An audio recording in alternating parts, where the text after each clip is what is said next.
मेरे चैनल में आपका स्वागत है।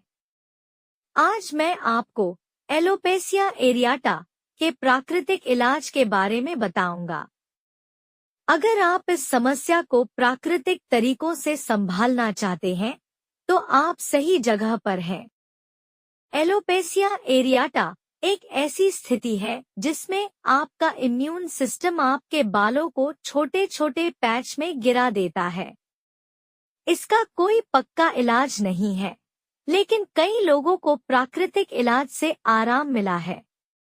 आज हम कुछ तरीकों के बारे में जानेंगे जो इस समस्या को संभालने में मदद कर सकते हैं। पहले चलिए खानपान और पोषण के बारे में बात करते हैं। एंटी इन्फ्लेमेटरी डाइट खाना फायदेमंद हो सकता है। इसका मतलब है कि ज्यादा फल, सब्जियां, साबुत अनाज, नट्स, बीज और फैटी मछली जैसे सैल्मन खाना। एंटी इन्फ्लेमेटरी डाइट आपके इम्यून सिस्टम को ठीक रखने में मदद कर सकता है। वैज्ञानिक अभी भी इस डाइट पर शोध कर रहे हैं, लेकिन कुछ सबूत हैं कि सूजन को कम करने से यह समस्या संभल सकती है। मेडिटेरेनियन डाइट, जो सूजन को कम करने के लिए जानी जाती है, ऑटो इम्यून बीमारियों में बेहतर स्वास्थ्य के साथ जुड़ी हुई है, जैसे रूमेटॉइड आर्थराइटिस और मल्टीपल स्क्लेरोसिस। इससे यह भी हो सकता है कि एलोपेसिया एरियाटा में मदद मिल सके। शोध से पता चला है कि जिन लोगों को एलोपेसिया एरियाटा होती है, उनमें विटामिन डी, जिंक और बायोटिन जैसे महत्वपूर्ण पोषक तत्वों की कमी हो सकती है। ये पोषक तत्व इम्यून सिस्टम और बालों के लिए महत्वपूर्ण हैं, और ये एंटी इन्फ्लेमेटरी डाइट जैसे मेडिटेरेनियन डाइट में मिलते हैं। कई कहानियों और केस स्टडीज में यह दिखाया गया है कि एलोपेसिया एरियाटा वाले लोग एंटी इन्फ्लेमेटरी डाइट का पालन करके बाल फिर से उगा सकते हैं और कम बाल गिरते हैं। लेकिन हमें इसके लिए अधिक वैज्ञानिक प्रमाण चाहिए। कुछ क्लिनिकल ट्रायल्स चल रहे हैं जो देखते हैं कि डाइट ऑटोइम्यून बीमारियों को कैसे प्रभावित करती है। एलोपेसिया एरियाटा पर अभी तक ज्यादा ट्रायल्स नहीं हुए हैं, लेकिन दूसरी बीमारियों जैसे सोराइसिस, रूमेटॉइड आर्थराइटिस और इन्फ्लेमेटरी बाउल डिजीज पर हुई स्टडीज उपयोगी जानकारी देती हैं। नए शोध से पता चलता है कि स्वस्थ आंत, जिसे एंटी इन्फ्लेमेटरी डाइट से मदद मिलती है, इम्यून सिस्टम को प्रभावित कर सकता है। यह देखा जा रहा है कि कैसे यह एलोपेसिया एरियाटा में मदद कर सकता है। अपने आंत को स्वस्थ रखना बहुत महत्वपूर्ण है। प्रोबायोटिक्स जैसे दही, केफिर और सौकरॉट में होते हैं, जो आपके इम्यून सिस्टम को मजबूत रखते हैं। इसके अलावा बायोटिन और जिंक जैसे पोषक तत्व आपके बालों को स्वस्थ रखने के लिए बहुत महत्वपूर्ण हैं। बायोटिन अंडों, बादाम और शकरकंद में पाया जाता है। जिंक मांस, शेलफिश और दालों में प्रचुर मात्रा में पाया जाता है। याद रखें, ग्लूटेन और डेयरी जैसे सामान्य एलर्जेन से बचना भी लक्षणों को कम करने में मदद कर सकता है। आपके खाने का आपकी समग्र सेहत पर बड़ा असर हो सकता है। अब कुछ हर्बल ट्रीटमेंट्स के बारे में बात करते हैं। एलोवेरा को उसकी शीतलता के लिए जाना जाता है। इसका जेल अपने स्कैल्प पर लगाने से सूजन कम हो सकती है। वैज्ञानिकों ने पाया है कि एलोवेरा एलोपेसिया एरियाटा वाले लोगों की मदद कर सकता है। एलोवेरा के गुण सूजन को कम कर सकते हैं और स्कैल्प को मॉइस्चराइज कर सकते हैं। कुछ स्टडीज से पता चलता है कि एलोवेरा जेल को सीधे स्कैल्प पर लगाने से इस स्थिति में बाल फिर से उग सकते हैं। हालांकि यह सुनिश्चित करने के लिए अधिक शोध की आवश्यकता है कि यह कैसे काम करता है और क्यों मदद करता है। अब प्याज के रस की बात करते हैं। प्याज के रस में सल्फर होता है जो बाल उगने में मदद कर सकता है। इसकी गंध अच्छी नहीं होती, लेकिन कुछ स्टडीज से पता चलता है कि यह अच्छा काम कर सकता है। प्याज के रस का उपयोग करने पर शोध अभी चल रहा है, लेकिन यह आशाजनक लग रहा है। कुछ स्टडीज से पता चलता है कि प्याज का रस स्कैल्प पर लगाने से इस स्थिति में बाल फिर से उग सकते हैं। जैसा कि पहले बताया गया है, प्याज के रस में सल्फर होता है जो बालों के फॉलिकल्स को उत्तेजित कर सकता है और स्कैल्प में रक्त प्रवाह को सुधार सकता है। हालांकि यह जानने के लिए और अधिक परीक्षणों की आवश्यकता है कि यह कितना कारगर है और इसका उपयोग करना कितना सुरक्षित है। एसेंशियल ऑयल्स भी उपयोगी हो सकते हैं। लेवेंडर ऑयल सूजन को कम करता है।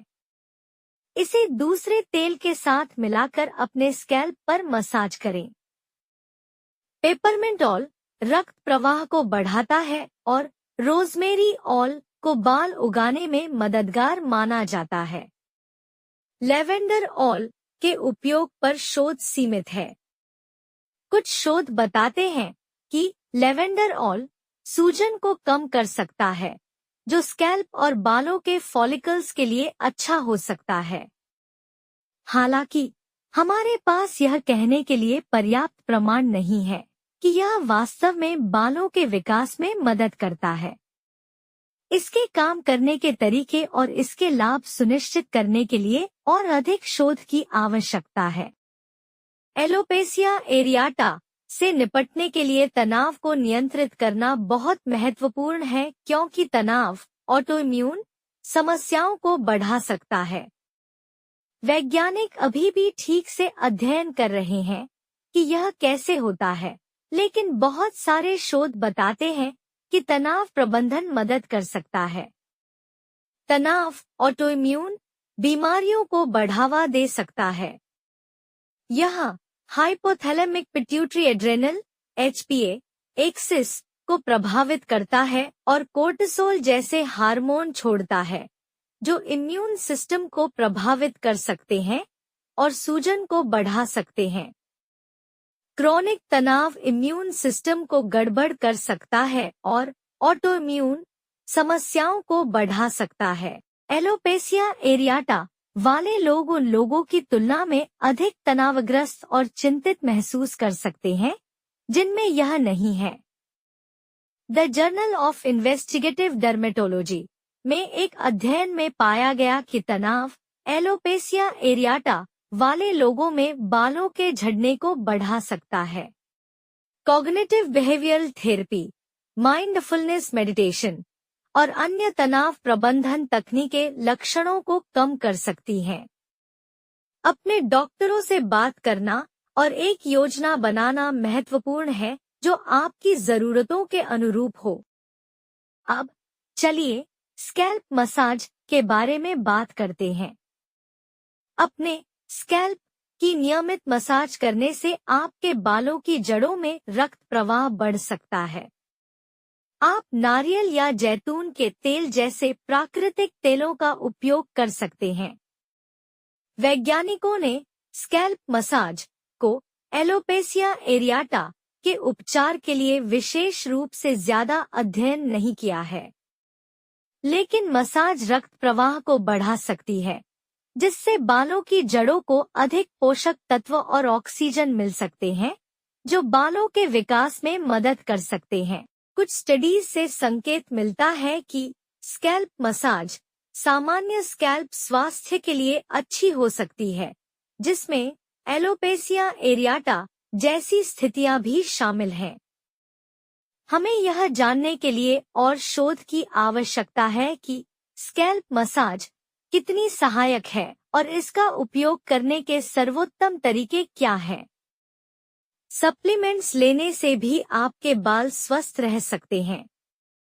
ओमेगा 3 फैटी एसिड, मछली के तेल और फ्लैक्ससीड ऑयल में सूजन को कम कर सकते हैं। विटामिन डी और विटामिन ई भी महत्वपूर्ण है, लेकिन किसी नए सप्लीमेंट को लेने से पहले अपने डॉक्टर से बात करना एक अच्छा विचार है। एक और महत्वपूर्ण बात है कि विषाक्त पदार्थों से बचें।